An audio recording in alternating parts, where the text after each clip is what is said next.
ایران کے شہید supreme leader آیت اللہ سید علی خامنائی اور ان کے خاندان کے دیگر افراد کی نماز جنازہ کی ادائیگی کے بعد آج تہران میں ایک بہت بڑا جلوس جنازہ نکالا گیا، جس میں ایران سمیت دنیا بھر سے لاکھوں افراد نے شرکت کی ہے۔ آج تہران سے سامنے آنے والے ان غیر معمولی مناظر میں دیکھا جا سکتا ہے کہ ایک بڑے ٹرک پر ایران کے قومی پرچم میں لپٹے شہید علی خامنائی کے تابوت کے علاوہ ان کی بیٹی، داماد اور بہو سمیت 14 ماہ کی نواسی کے تابوت رکھے ہوئے تھے، اور سیاہ لباس میں ملبوس لاکھوں افراد اس غیر معمولی جلوس جنازہ میں شریک ہوئے۔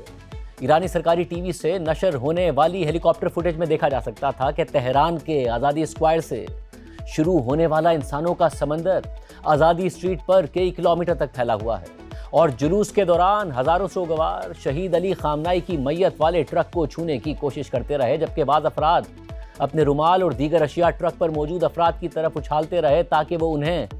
تابوت سے لگا دیں۔ اس موقع پر شدید گرمی کی وجہ سے فائر بریگیڈ کی گاڑیوں کے ذریعے ہجوم پر پانی بھی پھینکا جا رہا تھا تاکہ شرکاء کو گرمی سے کچھ راحت مل سکے۔ اس دوران شرکاء کی جانب سے امریکی صدر ٹرمپ سمیت امریکہ اور اسرائیل کے خلاف نعرے بھی لگائے گئے۔ 28 فروری کو امریکہ اور اسرائیل کے مشترکہ حملوں کے دوران شہید ہونے والے ایران کے سپریم لیڈر علی خامنائی کی نماز جنازہ ان کی شہادت کے تقریباً 4 ماہ بعد اتوار کو ادا کر دی گئی تھی۔ اس سے پہلے جمعے کو تہران میں ایک الوداعی تقریب منعقد کی گئی، جس میں پاکستان، سعودی عرب اور ترکی سمیت کئی ممالک کے وفود نے شرکت کی تھی اور ایرانی حکام سے تعزیت کرتے ہوئے شہید علی خامنائی کو خراج عقیدت پیش کیا تھا۔ اس موقع پر ایران کے صدر مسعود پزشکیان، پارلیمنٹ کے اسپیکر محمد باقر قالیباف، عدلیہ کے سربراہ غلام حسین محسنی، وزیر خارجہ عباس عراقچی اور سپریم لیڈر مجتبیٰ خامنائی کے مشیر محسن رضائی سمیت دیگر ایرانی حکام موجود تھے۔ پاکستان کی طرف سے وزیر اعظم شہباز شریف کی قیادت میں وفد نے شرکت کی اور ایرانی حکام سے تعزیت کی۔ جمعے کو ہونے والی اس الوداعی تقریب کے بعد ہفتے کو شہید علی خامنائی اور دیگر شہداء کی میتوں کو تہران کے امام خمینی گرینڈ مصلی میں عوام کے لیے رکھ دیا گیا، جہاں لاکھوں افراد نے 2 دنوں تک شہداء کو خراج عقیدت پیش کیا۔ اس کے بعد اتوار کو تہران کے امام خمینی گرینڈ مصلی میں شہید علی خامنائی اور دیگر شہداء کی نماز جنازہ ادا کر دی گئی۔ اہم بات یہ ہے کہ ایران کی پوری سیاسی اور عسکری قیادت کے ساتھ ساتھ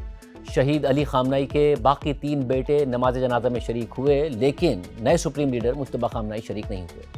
ایرانی میڈیا کی جانب سے شیئر کی گئی ویڈیوز میں دیکھا جا سکتا ہے کہ شہید علی خامنائی کے بیٹے مصطفیٰ خامنائی،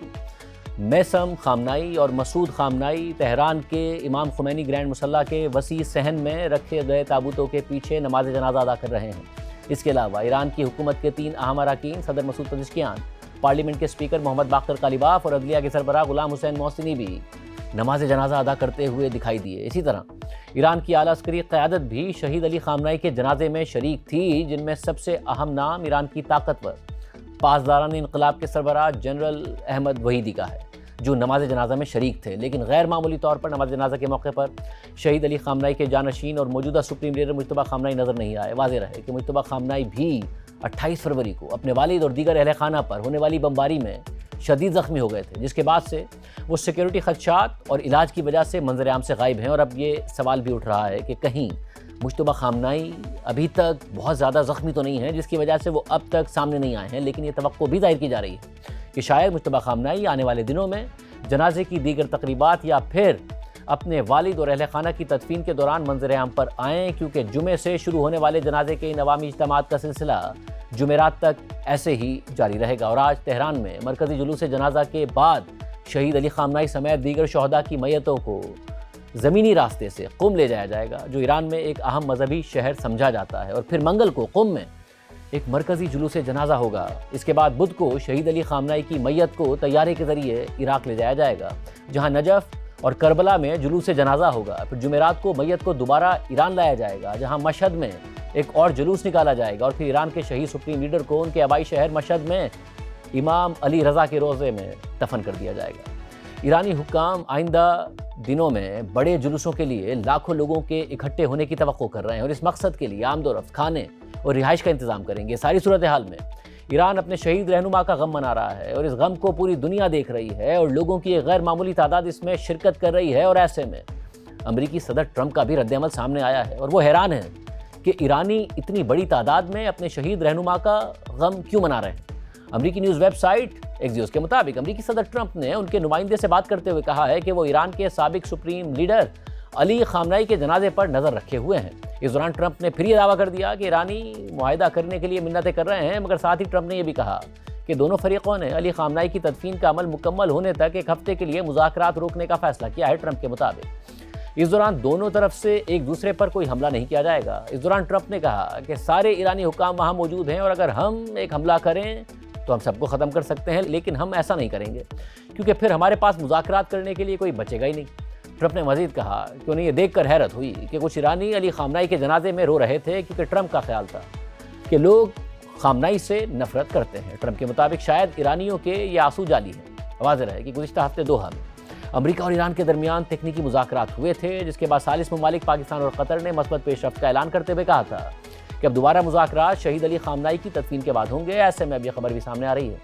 کہ مذاکرات کا اگلا دور پاکستان میں ہو سکتا ہے، اور العربیہ نیوز کے مطابق ان کے ذرائع کا کہنا ہے کہ 11 جولائی کو مذاکرات کا اگلا دور پاکستان میں ہو سکتا ہے، جبکہ پاکستان کے حکومتی ذرائع سے یہ خبر سامنے آ رہی ہے کہ پاکستان میں مذاکرات کا اگلا دور 14 اور 15 جولائی کو ہو سکتا ہے۔ اس پوری صورتحال میں اگلے ہفتے ٹرمپ نیٹو کے اجلاس میں شرکت کے لیے ترکی جائیں گے، جبکہ اسرائیل کے وزیر اعظم نیتن یاہو نے بھی ٹرمپ سے جلد ملاقات کی درخواست کر دی ہے، اور ایکزیوس کی رپورٹ کے مطابق امریکی صدر ٹرمپ نے ان کے نمائندے سے بات کرتے ہوئے کہا ہے کہ اسرائیلی وزیر اعظم نیتن یاہو نے وائٹ ہاؤس میں ملاقات کی درخواست کی، اور یہ ملاقات ٹرمپ کی نیٹو سربراہی اجلاس سے واپسی کے بعد ممکنہ طور پر اگلے ہفتے ہو سکتی ہے۔ ٹرمپ نے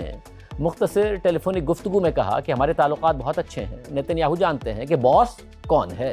رپورٹ کے مطابق اگر یہ ملاقات ہوتی ہے تو فروری میں وائٹ ہاؤس کے سچویشن روم میں ہونے والی دونوں رہنماؤں کی اہم ملاقات کے بعد یہ ان کی پہلی ملاقات ہوگی، جہاں نیتن یاہو نے ایران کے خلاف مشترکہ جنگ کا منصوبہ پیش کیا تھا۔ ایک اسرائیلی اہلکار کے مطابق اگلا ہفتہ شاید اس ملاقات کے لیے بہت جلدی ہو، کیونکہ ٹرمپ ترکی کے دورے پر جائیں گے، جہاں 7 اور 8 جولائی کو نیٹو سربراہی اجلاس ہوگا۔ اسرائیلی اہلکار کے مطابق ممکن ہے کہ یہ ملاقات اس اجلاس کے اگلے ہفتے ہو۔ واضح رہے کہ فروری میں ہونے والی ملاقات کے بعد سے ٹرمپ کے قریبی حلقوں میں نیتن یاہو کے بارے میں شکوک اور مایوسی میں اضافہ ہوا ہے۔ ایک اور امریکی اہلکار کے مطابق ٹرمپ کے بہت سے قریبی مشیروں کا خیال ہے کہ نیتن یاہو ہر معاملے میں غلط ثابت ہوئے ہیں۔ ایسے میں گزشتہ 2 ماہ کے دوران جنگ اور خطے کے دیگر معاملات کے باعث ٹرمپ اور نیتن یاہو کے قومی سلامتی، خارجہ پالیسی اور اندرونی سیاسی مفادات میں فرق بہت بڑھ گیا ہے۔ اس ساری صورتحال میں وائٹ ہاؤس میں ٹرمپ سے ملاقات نیتن یاہو کے لیے بہت اہم ہوگی، کیونکہ وہ اکتوبر میں انتخابات کے لیے اسرائیل میں اپنی انتخابی مہم شروع کر رہے ہیں، اور موجودہ سرویز کے مطابق نیتن یاہو اس وقت اپنے حریفوں سے بہت پیچھے ہیں۔